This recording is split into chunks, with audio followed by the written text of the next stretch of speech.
We start tonight with the theft of part of Britain's heritage at Drumlanrig Castle, 14 miles north of Dumfries. One of the most audacious art thefts of our time. It began in Edinburgh with a Geordie answering a small ad for an old Golf GTI. You about the car? Hi, John. He introduced himself as John and he had a broad Geordie accent. That's good motor. Huh? Very fast, really fast. I didn't think anything was strange at first because I just thought he was a guy just coming to buy my car. But after a while, the guy just seemed a bit shady, to be honest. We walked round and just had a look over the car. I've got 600 for you, cash. Oh, make it 7. We can do a deal. 7? Mm-hmm. And she's fast? Yes. He was always asking me if the car was fast as well. About 5 minutes later, he had bought the car and that was him away. As soon as I got the money, I actually took it to the bank just to check it to make sure it was okay. The Golf was driven south across the border to Carlisle and was probably parked up there for the week before the robbery. A couple of days before the raid, on August Bank Holiday Monday, 2 men were seen driving it away from J. Smith Close. Then, on the Wednesday in Thornhill, 2 miles from Drumlanrig Castle. The day of the robbery, I was in Thornhill to collect my newspaper and visit a friend. And as I approached the main street, immediately opposite there was a white Volkswagen parked at an unusual angle. I thought it was about to reverse, so I waited until he completed his manoeuvre. He didn't move, the traffic passed by, the road was clear, and I proceeded with my journey. By 11 o'clock, the castle grounds were getting busy. The guides prepared for visitors and a coach party arrived early for a guided tour. Some days they can have up to about 200 people each day. It was more sort of like for fun rather than an actual job. That all you had to really do was talk to people, and it was quite nice. As well as the coach party, 2 men had been waiting to go in. They were very aware of the closed-circuit cameras, which suggest they'd been here before. And rather than follow the visitor route, they headed straight for the staircase gallery, where there were works by Rembrandt, Holbein and Leonardo da Vinci. I was in the morning room, and then there was visitors came in straight away. I was quite surprised they came so quick, because usually they take longer to get from the first room to the second room, because you'd expect them to kind of have a look around first. Around the same time, another man was at the back of the castle, keeping lookout for the thieves. He was in his early 20s. Seemed normal visitors to me. You do kind of keep looking at them the whole time just in case they want to ask something. Well, one of them was sort of looking about, another one just turned towards the door. I don't know what he was doing.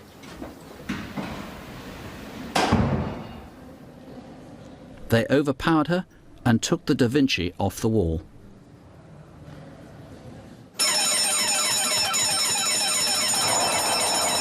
The painting, even in its frame, is small enough to fit under a coat. But with the automatic alarm ringing through the grounds, 2 enterprising people turned their video camera on the thieves.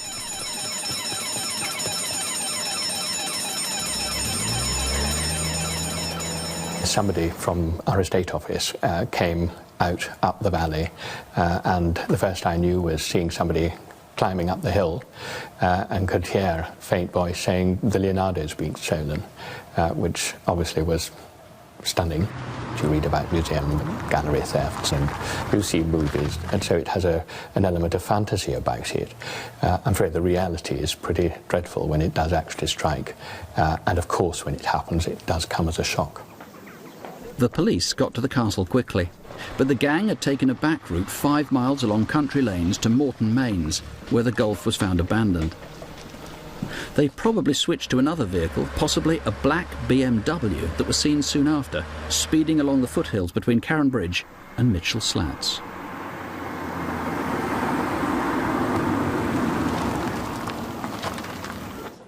The first thing I saw was the news when I went home. It just seemed like it was happening somewhere else. It didn't seem like I was involved with it. They kind of mentioned a guide had been overpowered, and it just didn't seem like it was me. There is a sense of horror at this very peaceful, tranquil, serene picture being wrenched away from the wall, the element of sort of personal force and violence involved. And it is just the antithesis of all that this painting stands for, of serenity and peace and tranquility.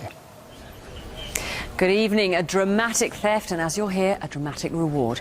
We're live from Studio One in Television Centre, taking your calls along with police from across the UK.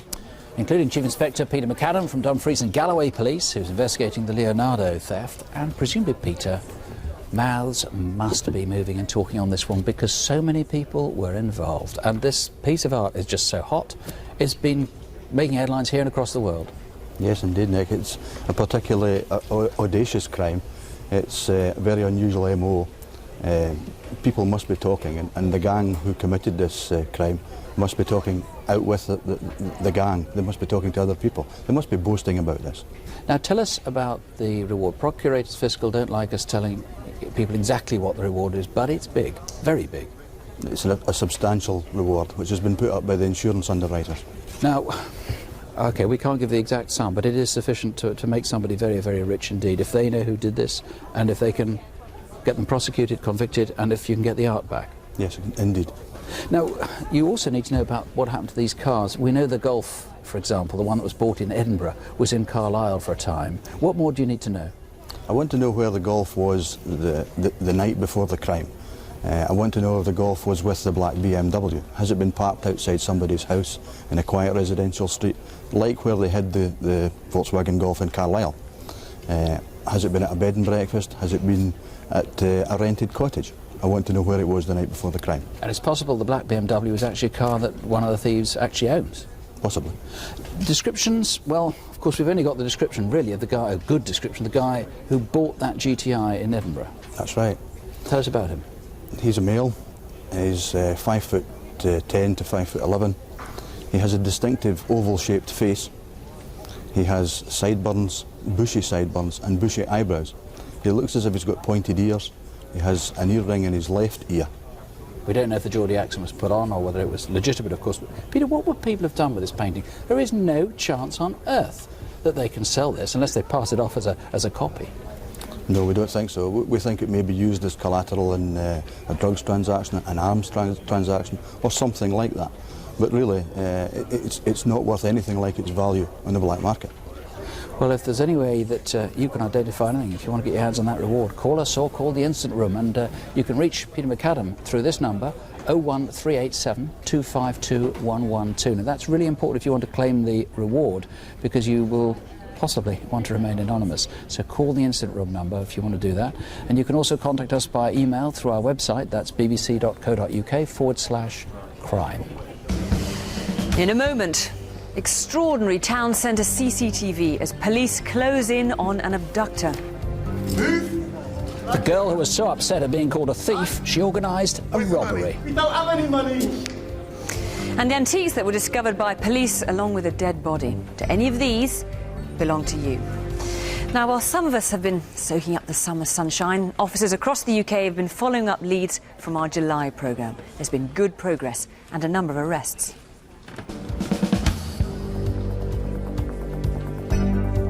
In July, 20 calls came in after we reconstructed the abduction and violent attack on a 13-year-old schoolboy by a number of boys in Tottenham, North London. 7 arrests followed soon after. Police need to trace this man. It's a hazy image, but if you know who he is, call. Clinton Anthony Frederick Williams had been charged with rape but failed to appear at his trial in May last year. A Crime Watch viewer rang in and gave police an address. That led to more information, and Clinton Williams is now in custody, awaiting trial. We also had around 20 calls from viewers after showing Justin Neal's face in July. He was the man who police wanted to trace over what they called the Dr. Plastic case, because credit cards had been stolen from hospital medical staff. Officers from Durham were about to act on information they'd received when Justin Neal handed himself in. He's now been charged with a number of deceptions and has been remanded in custody.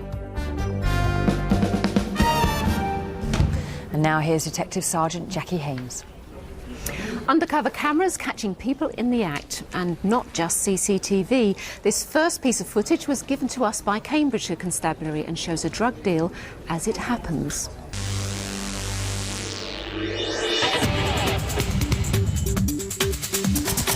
This footage was filmed as part of an operation targeting crack cocaine and heroin dealers in Peterborough.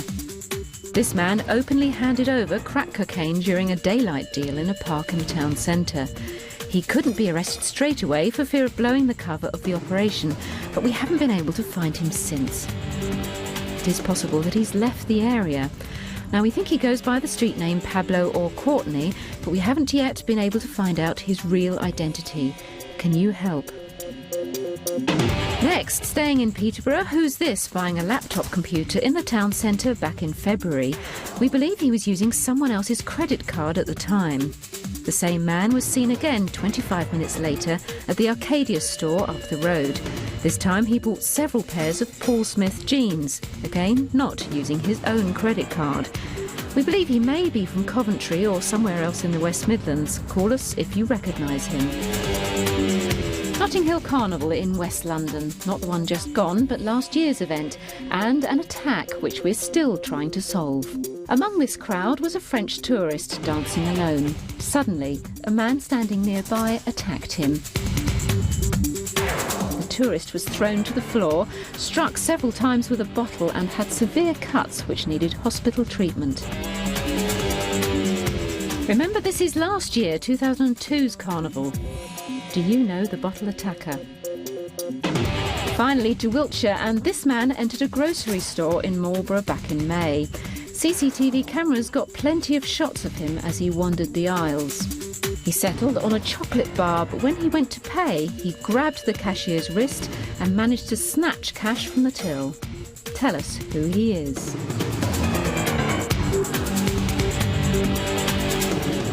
If you can help with any of these cases, please call us here in the studio, 0500 600 600.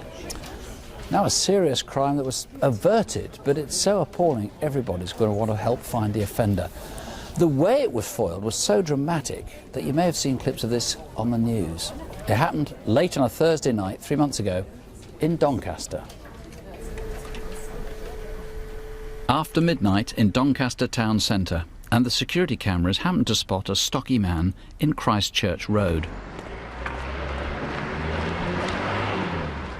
Don't you even care? Don't you bother what I think? You don't, do you? That night, a mile away, a couple are having a late-night row, and their flatmate is at breaking point. Stop reading that! Every time it's same. You say you're going to side, but you don't. You never do. Will you listen? Right. Does it mean nothing to you? Why do I not? I was going back to my mum's in Carcroft.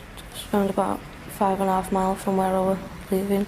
I never had no money for a taxi and there weren't no buses running at that time. I'd done it before, walked from Hyde Park to Carcroft. I just assumed because I'd done it before I could do it again.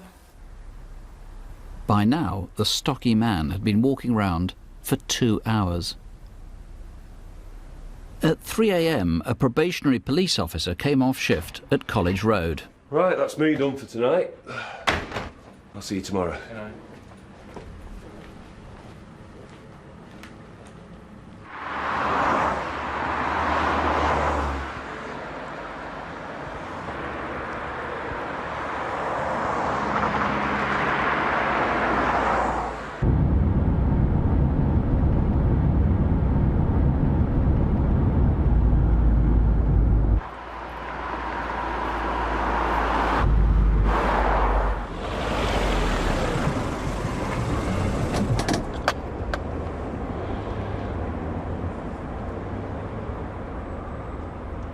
Mick, hi, it's Paul. Yeah, no, I just can't keep away. Listen, I've just driven over the new bridge and there's a young girl walking across all on her own. You couldn't advise the control room, could you, and get them to keep an eye on her? Great. Thanks, mate, yeah. And you, good night. Cameron, can I help you? Yes, I'm looking now. I've got it on the monitor. 1 second. OK, thanks. I've got that.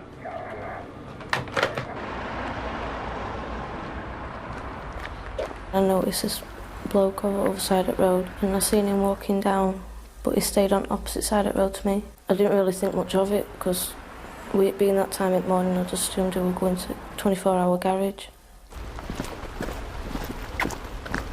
And I got towards crossings, and he crossed over to the same side of the road as me. And I noticed his shadow outside of me, so I moved to the side so he could walk straight past.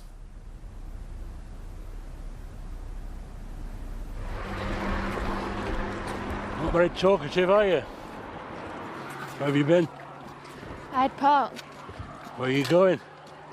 Carcraft. Oh, long walk, innit? Yeah. Get out!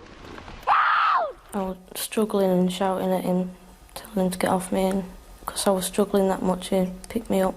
Romeo 1, I'm monitoring the girl up York Road. The bloke's picked her up now, through the bushes, off York Road. Alpha Control, can you get some mobiles there, please? What are you doing? Get out!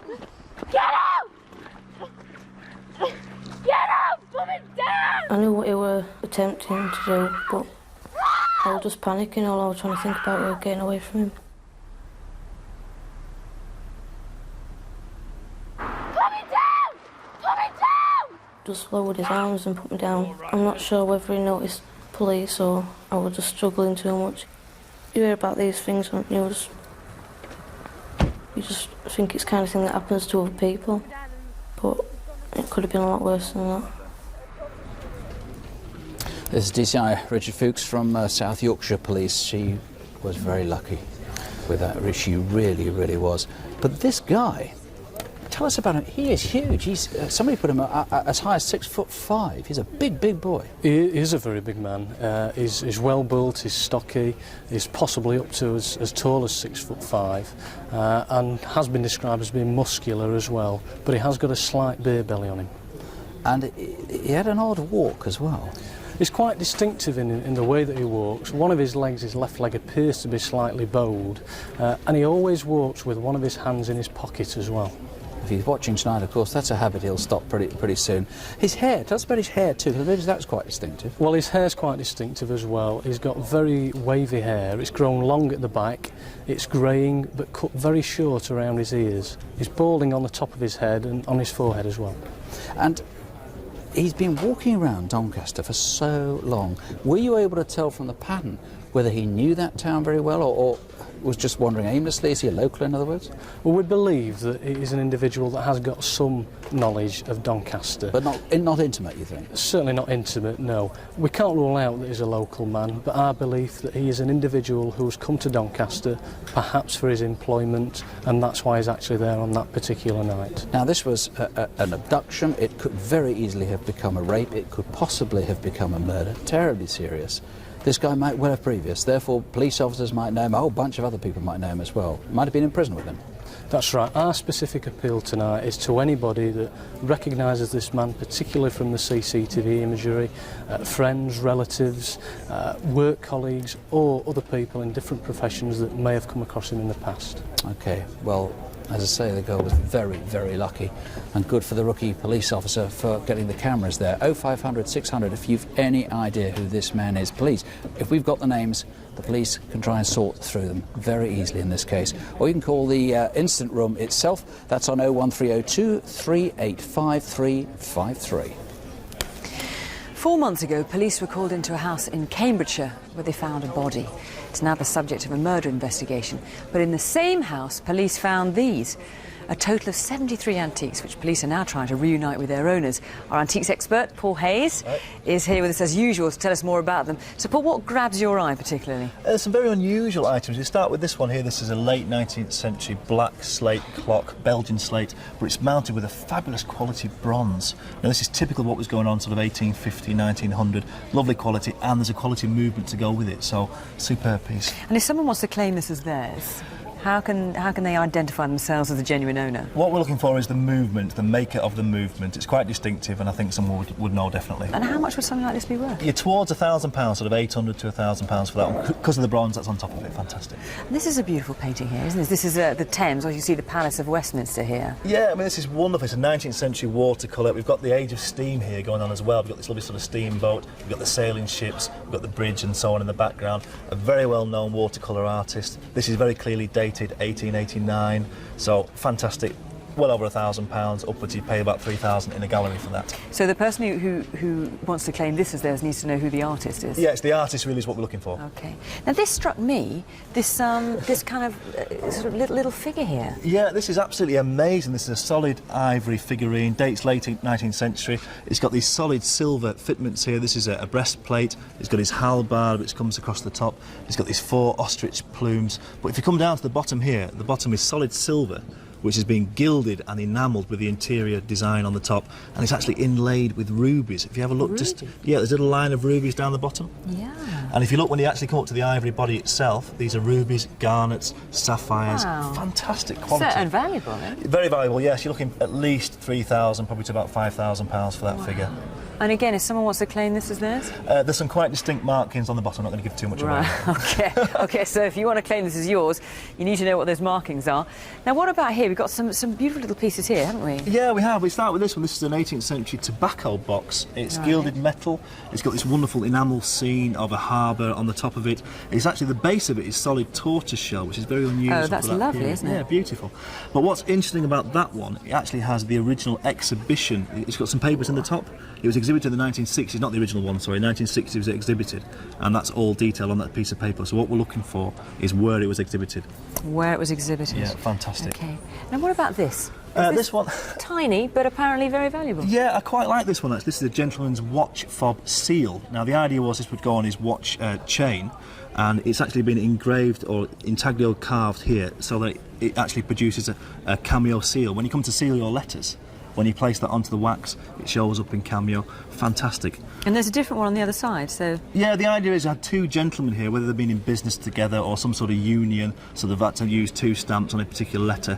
It's carved amethyst, it's solid gold, and fantastic. Dates about 1800. So if someone wants to claim this as theirs, how are they going to do that? There's a quite distinct hallmark on that. That's what we're looking for that one. OK, the hallmark. OK, well, if any of these are yours, call us now, 0500 600 600.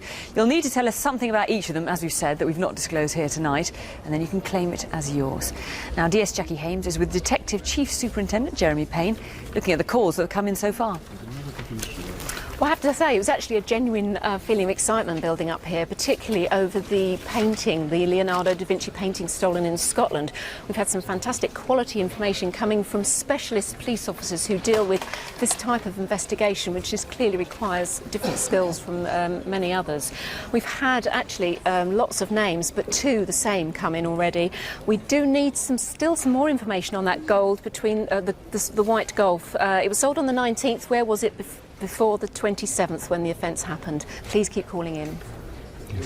I'm looking at a really interesting call for that attempted abduction in Doncaster. Got somebody who says that this guy who he's suggesting is an absolute dead ringer for what he's just seen on the CCTV, where he used to live and where he works now, which is in Doncaster. So I'm really excited about that. We'll be following that one up. Now, the studio number is on the screen, and if you're watching on digital satellite TV, you can email us directly through your remote control. Just press the red button on your handset and choose Crime Watch. Coming up, the notorious murder of 2 teenage girls in Edinburgh. 26 years later, there's new evidence that might help viewers solve the case. And one of Britain's best-loved animations, how precious artwork from The Snowman flew away. Hello, Charlie. You're the woman who lived in Brighton 2 years ago, and you've got some distinctive tattoos. Here's a picture of you taken in March 2001, though I have a feeling you won't be too pleased to see it. The 6 million other viewers will be keen. They'll want to know all about you.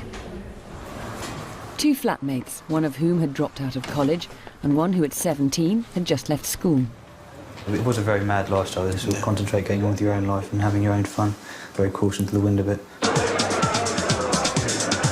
Living in Brighton, you have sort of just casual acquaintances, you know. So you do sort of just pick up friends here and there. All right, Charlie. Yeah, how are you? Yeah, housemate Tom. Tom, Charlie. Hi, Tom. This is Nina. All right, right. Do you guys want drinks? Oh, yeah, sure. Another one of these would be nice. Same again, thanks. We first met Charlie in one of the clubs on the seafront. Charlie always seemed to have quite a bit of money on her. Always seemed quite confident. Cheers. So, how's life been then? Good. You know, work hard, play hard. What is it you do anyway? We work as waitresses. Top end of the market. You know, quality places. What, down here? No, we just come down to Brighton to go out. Not long after, the boys ran into Charlie and Nina on another night out. Why don't you come back to us for a bit? It's just a short walk. All right, then. Have you got some more beers? Yeah, loads of it. Well, we might need to crash over if that's all right. No problems. You can kip ours if you want. Yeah, it's not far. It's about 5 minutes. So they came back and gave him put some music on, had a couple of drinks. We didn't distrust her. We had no reason to. Tell you what, this is a cool place. Is it just the two of you living here? At the moment, yeah. There was somebody else living here, but he's moved out. So now it's just the two of us until we find another flatmate. Where'd you get those tattoos done? Oh, I've had them for a while. The ones on my arms are the names of my kids, and I've got my ex-husband's name on my back. So, are you two looking for new housemates then? Yeah. I'll tell you what, I'll have a think about it and I'll let you know if anyone comes to mind.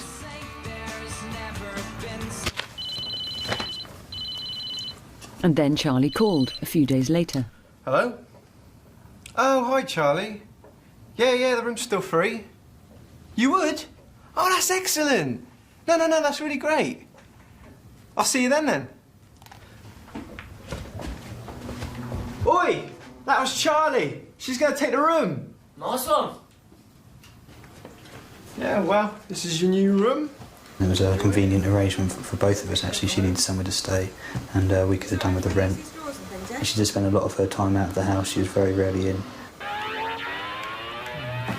She wasn't actually there that long before this happened.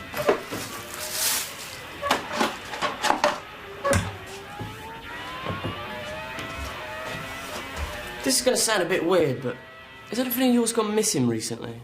I can't find my mobile anywhere, and I'm sure I left it in the house. Are you sure you didn't take it out somewhere and leave it? No, I definitely left it here, and now I can't find it anywhere. To be honest, I'm worried Charlie might have something to do with it. Maybe we should talk to her, see what she's got to say about it. Yeah, well, fair enough. She hasn't paid this week's rent either, so I'll give her a call. My intention was to try and sort it out as amicably as possible. Charlie, it's Mark. Listen, you still haven't given us this week's rent. Do you think you can get it to us anytime soon? Oh, yeah, I'll come by tomorrow and pay it. Cool. And there's something else. Well, Tom and I have noticed that a couple of things have gone missing from the flat since you've moved in. I just wanted to talk to you about it when you come round to pay the rent, okay? I don't believe this. You can't accuse me of things like that. How dare you? No. I'm not accusing you of anything. I just wanted to talk to you about it when you come round, okay? You can't make accusations like that. You should know better. I'm going to get someone onto you. Charlie, listen. No, you listen. Nobody talks to me like that. You're going to be kissing my feet in the morning. You hear me? Didn't even cross our minds that there'd be any consequences. Who is it? It's me, Charlie. What do you want? I've come to pay you your money and get my stuff. I'm moving out.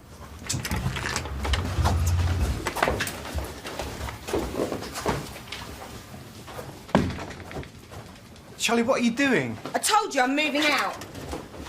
I don't like being accused of stealing. Is this the one? But Charlie, what is all this? You don't get away with calling my sister a thief, right? Listen, yeah? By the time I finish you, they're gonna need dental records to identify you. I'm gonna chop you up, send you back to your mum in plastic bags. Don't call my sister a thief. Get back downstairs. Just do what he says. Where do you think you're going? Walk down the stairs slowly so I can see you. You all right, mate? You do fear for the worst. You think you're going to be killed. You don't know these people. You don't know what they're thinking. You don't know what they have done, what sort of situation they're in. So you do fear for the worst. Take off your belts, get down on the floor, and look down. Look down! Don't move or I'll kill you! Take your belt off! All right. I don't know how many times they hit me, I don't know how many times they kicked me, and I was shaking, and I've never shaken like that before in my whole life. I think, to be perfectly honest, you don't get over something like this. You move, and I kill you. Right. Right? Where's the money? We don't have any money. Come on, where's the money? We don't have any money. There's about 50p in the whole house. Just take anything you want. What about their passports? No, I need that. Well, get their DVD player and the PlayStation. It was very much like Charlie. He was directing everybody of where things were. And that was generally her role in the robbery. Do you know what? I'm gonna kill him, you know. Don't be stupid. Get out. You lucky boy. Look down, you're lucky. You know, you really shouldn't upset Charlie. That's his sister. You're lucky to still be alive.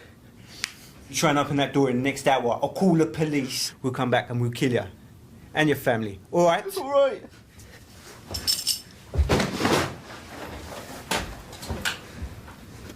I can't go out, have a good time with people that you don't know anymore. As far as Bryce is concerned, I've left and never really came back. There's always that sort of stigma attached to it. It is always going to be there. It's always going to be part of my life. And no doubt I will carry on remembering it as clearly as I do now. Well, let's talk to Detective Sergeant Mick Jones. Mick, we've got this photo of Charlie, as we can see here. That's right. What else do you know about her? Very little. We aren't aware if Charlie is a real name or not. She's early 20s, 5'6" to 5'8". She has distinctive tattoos, one on the top of each arm, and underneath each tattoo is a name. One of those names we know is Callum. And she also has a tattoo on the base of her back which has another name underneath, which she said was her ex-husband's name, who she said was a soldier in Aldershot. Now, she said a few things about herself, didn't she? She said that she'd worked as a waitress. She said the tattoos were the names of her sons, and she claimed that the guy later on, or she didn't claim, but the guy who came in later on claimed that he was Charlie's brother. We just don't know if any of that's true, do we? No, there could be a lot of misinformation there. Now, we were very careful to downplay the violence of that attack, but those boys were terrorised, weren't they? That's right, they were only young boys. One had just turned 17 a couple of days earlier, and they were bound by their own belts and laying face down on the floor. And one of the offenders took a knife and cut open the rear of the 17-year-old's jeans and threatened to rape him. So he was obviously terrified, and it's had a profound effect on him since. Well, we heard that as he was talking there in the film. What about Charlie? It's 2.5 years ago we're talking. That was in March 2001. That's right. So where is she now? Any ideas? To be honest, we don't know where she is. So the appeal tonight is for anyone who recognises her photograph, who went to school with her, or anyone who was out in the pubs and clubs of Brighton on the seafront during that time, anyone who recognises her or can give us any information, to ring in and contact us. OK, well, we've got a very good photograph. The tattoos are very distinctive. There aren't going to be many people walking around with tattoos like that. It's a horrible, horrible attack. 0500 600 600 or the instant room on 01273 665542. Now here's one of Mick's colleagues from the Sussex Force. In fact, he's your governor, isn't he? Detective Chief Superintendent Jeremy Payne, with some more faces you may recognise. Take a look at these four. If you've seen them recently or you know where they are, then give us a call. Now, this is Alexander Hamish Brown, sometimes known by the nickname Eck. He failed to appear for his trial in June on a drugs conspiracy charge. He's got a strong Scottish accent, is co-director of a transport firm called Scotsweed. A qualified HGV driver, he has family in Perthshire and Blackburn. If you've seen him, then let us know. And Vincent Palmer, also known as Vinny, has been on the run for over 6 years. He escaped from Birmingham Crown Court in the middle of his trial for robbery and firearms offences. He's now wanted for murder. We know he's been in contact with friends in Birmingham and West Bromwich in the last few years, and he lived in Wednesbury for a while. Vincent Palmer uses a number of different names and alters his appearance to avoid being caught. He's 58, keeps fit and has a Birmingham accent. Have you seen him? Do you visit Chiswick or Hounslow in West London? Or Dover? If so, you may have seen this man, Hayman Mustafa. Now, he's wanted for murder and has been seen in all 3 places over the last month, but we don't know where he is now. He's an Iraqi Kurd with an athletic build and distinctive tattoos on both biceps, the letter H on his left arm and the letter D and a heart on his right. Now, we don't know if he's still got this trimmed pencil goatee beard. Hayman Mustafa is dangerous. Please don't approach him. Just call us instead. And finally, this man, Cameron Khan, wanted for attempted murder. He's from Slough, but he's not been seen since June, when a man was shot outside a mosque. Now, he's got family in Birmingham and friends in Spain, and you might have spotted him on your holidays. He's 6'1", and when the photo was taken, he had short hair. His brown eyes have been described as piercing. Now, he also has a couple of tattoos, a crest on his right hand, the numbers 786 on his right forearm, and a Z-shaped scar on his left wrist. Now, if you recognise him or any of these faces, then please call us now. OK, now to a direct result of a Crime Watch reconstruction. A violent offender who handed himself in after a Crime Watch appeal. But it's an extraordinary case because he was prompted to confess by another Crime Watch reconstruction altogether. His name is Gregory Pearce. You seen DS Merton? I think it's upstairs in the Upstairs.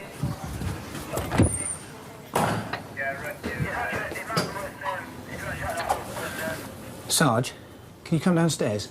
Can't you wait a minute? I think you better come see this bloke. Says he raped an old lady last year. Don't think he's a crank. Seems genuine. He wants to confess. All right, let's see what you got. There are some crimes that even the most hardened criminals hate. This is one of them.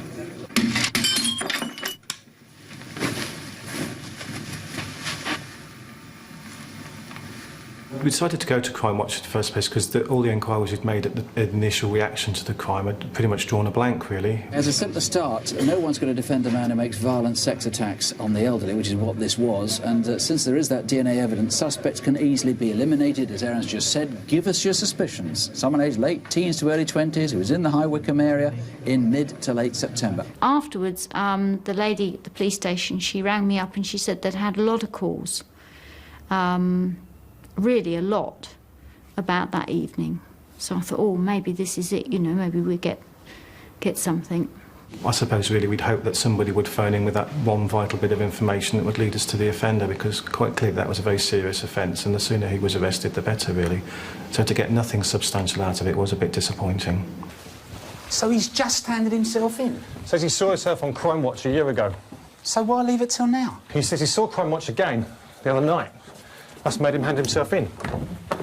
He looked like somebody that wanted to get something off his chest, that he was sort of on the verge of everything sort of pouring out.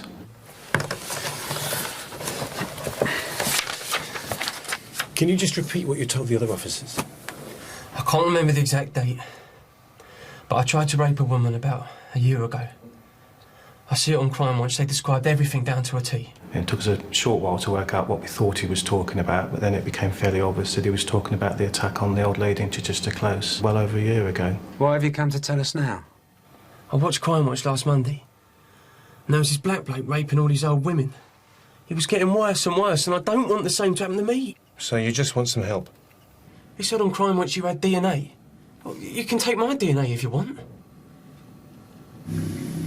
He always wears dark clothing, often an all-in-one boiler suit or tracksuit. The Crime Watch Gregory Pearce claimed to have seen a few days earlier had featured Operation Minstead, an appeal to find a man responsible for attacking elderly women over a 10-year period. Medium to athletic build. Those crimes remain unsolved, but the reconstruction seems to have pricked Gregory Pearce's conscience. Not surprisingly, though, the detectives were sceptical at first. Suspicion of rape. Okay. Do you understand why you've been arrested, Gregory? Yeah. Initially, there's always that possibility that someone's come in here and it's just too good to be true. People, for whatever reason, known to them, come in and want to admit to things that they haven't done. I was walking home and I felt a bit aggressive, you know. I can remember picking up a broom handle and smashing in the window. I ran off. I went and sat on a bank looking down. And after a while, I staggered down there. And I leaned against the door and it opened. Next thing I know, I'm having a scuffle with this lady. Someone shouted, I panicked and I got up and I ran. I think I had a jumper tied around my waist. I remember that falling off as I ran. As we were interviewing him and he was just pretty much reliving the Crime Watch reenactment, it did cause a little bit of concern. We had to be happy in our own mind that we were charging the right person and it wasn't just somebody that had watched the programme and come in and wanted a bit of attention for whatever misguided reason. Simple, mate. It's not going to hurt at all. What I need you to do is open your mouth Okay, it's only going to take a matter of seconds. What I'm going to do is just take 1, 2, 3, 4. Then we get this. What's bothering me is that you said when you came in, you were worried that you'd seen Crime Watch, that you were going to turn into a serial rapist. Am I right in saying that? No, I don't think you're right. So watching the Crime Watch programme made you think, I'm going to hand myself in, when you didn't hand yourself in when you'd seen your crime a year before? Because I could see similarities. Gaining entry, old people. Look, I've got a drugs problem and I've got an alcohol problem. But I like to think of myself as a fairly placid guy. I'm not violent. I've never sexually assaulted anyone. Gregory Pearce never admitted to rape. His victim was so old and confused she was never able to tell police what he'd done. In June, he was found guilty of aggravated burglary with intent to rape and sentenced to 5 years. Now, this case may have implications for another series of crimes, those Operation Minstead ones. It's a black man now in his 20s or 30s who's been assaulting elderly women in southeast London for a decade. I want to appeal to him directly. You know you're in the grip of a compulsion with at least 7 attacks in the last 2 months. They've been in Shirley, near Croydon and Orpington. That means you've now done terrible things to well over 80 people. Now, enough is enough. You know that. You've just seen Gregory Pearce, who's had the courage to come forward. Call us now and tell us who you are, or at least go to a police station tonight. You need help. You know you need help. Get help. 0500 600 600. Other appeals we feature get sold independently of the programme. Here are a few of them.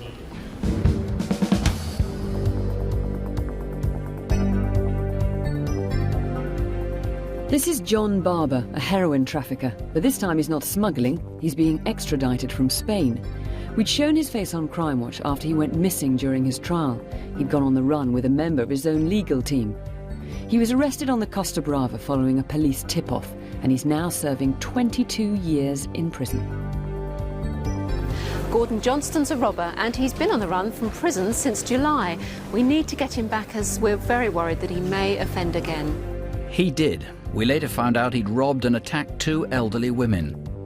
In the end, he was caught for driving a stolen car, and his other crimes caught up with him. Gordon Johnson is now back in prison, sentenced to 12 years. 2 years ago, Parvez Khan went on the run after knocking over and killing a man in Stafford. Several viewers called, but gave nothing that led to his arrest. Then detectives heard he was in Toronto.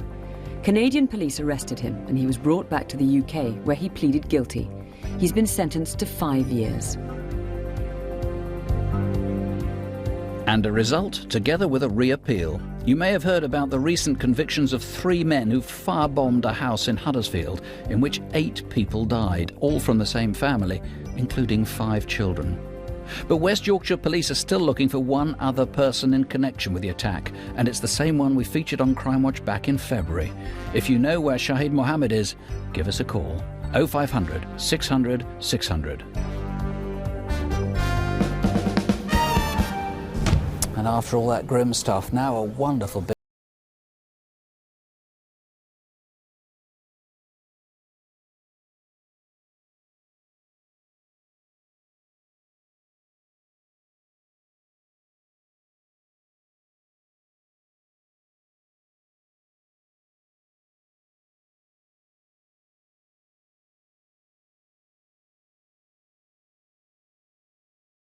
Oscar, The Snowman, the film based on the book by Raymond Briggs. It was released back in 1982, but it's become a Christmas classic, and in fact last year was its most successful one commercially so far. The film's almost 30 minutes long, and it's made up of more than 40,000 animated film cells, and they look, each of them, a bit like this. Obviously not normally framed, they're just see-through like this. Each one is individually handcrafted, and a few frames have been legitimately sold for up to about £1,200 each. But now 22 cells like this have been stolen from the film's London production office. DS Gareth Codd of the Metropolitan Police is leading the investigation, and this is Roger Bainwood, who is one of the key animators on the film. And you must be pretty hacked off that these have been taken. Tell us about their significance. Well, we are, because personally they meant a lot to us and the producers of the film, and nationally I think the Snowman has a great deal of warmth in people's hearts. But of course, it's still televised every Christmas, isn't it? It is, yes, 20 years on. Tell us about the frames that have been taken. Well, here we see some of them. This is one as James has come back from the North Pole, and I was looking at them the other day and I was amazed at the detail that we used to do in those days.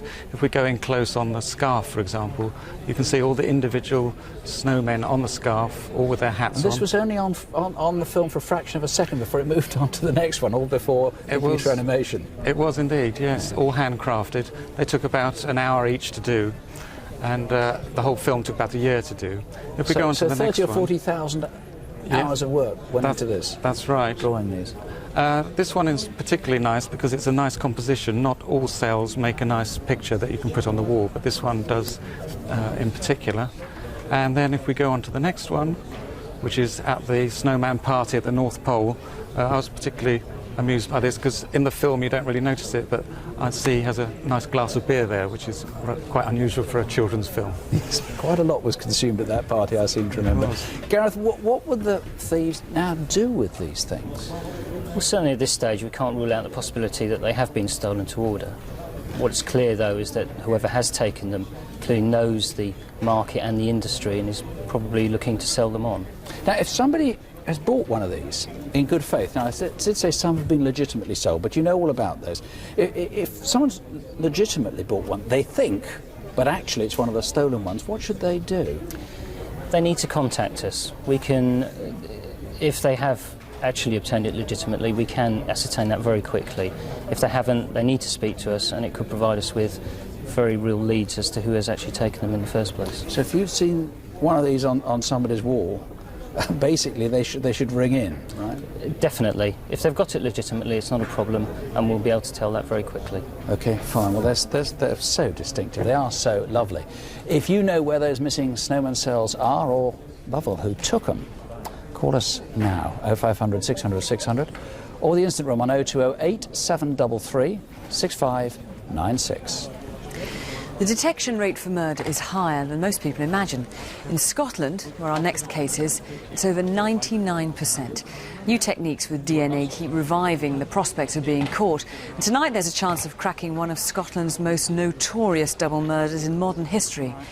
The killing of two teenage girls in Edinburgh back in 1977. Christine Eady and Helen Scott. Well, Helen was just a normal teenager. She was, I would say, more of a tomboy than anything. If you saw Helen going out the house, she would just about certain to be wearing jeans and a t-shirt. Helen and Christine were both 17 and had been friends since they went to high school. The killings of Helen and Christine are notorious in this area. I myself was a teenager just about to join the police, and I have vivid memories of how frightening this was for the general public at large here. Right, where do you want to go now? One Saturday after work in October 1977, Christine and Helen met up with friends and headed for the World's End pub in Edinburgh's Royal Mile. What you having then, girls? What can I get you? Whiskey and lemonade? Yeah. Desperate for the loo, you coming? One of the friends who was there recalls the evening well. I think there was a comment passed on the fact that this pub was called the World's End, and I thought, well, that's a good end to the night, the World's End. Andrew, there you are. Hey, look, there's Adrian. There was a fella there that I knew that was from England, and I stood talking to him for a couple of minutes, and he happened to say, so he says, "You're having a party later on, you fancy coming?" Yeah, sounds good. Excellent. Do you want a drink? And I said at the time, I said, well, like, Christine and Helen are with us. That's all right, he says, more the merrier. So we went back to go to Christine and Helen, and these two fellas were chatting to them. We're not interested in being picked up in pubs. Nah, we just want to take you for a dance. Dancing? I don't know about that. Everyone likes to have a dance. There's no harm in that. Christine was sitting the other side and this chap was standing up, but she didn't seem to be too comfortable. It was pretty obvious that she didn't really want to be with this chap. She wasn't interested. We've been invited to a party. Are you coming? No, I'm just going to stay with Helen. Are you all right? No, I don't want to stay with him. Come with us then. No, I'll stay with Helen. All right then. I'll see you later. Bye. And so Jackie and myself left. And we left them in the pub, and that's, well, it's the last time that we saw them. Helen and Christine stayed till closing time and were noticed by 2 policemen. They also heard one of 2 men offering the girls a lift. But Helen and Christine went on walking down High Street, with 2 men still behind them.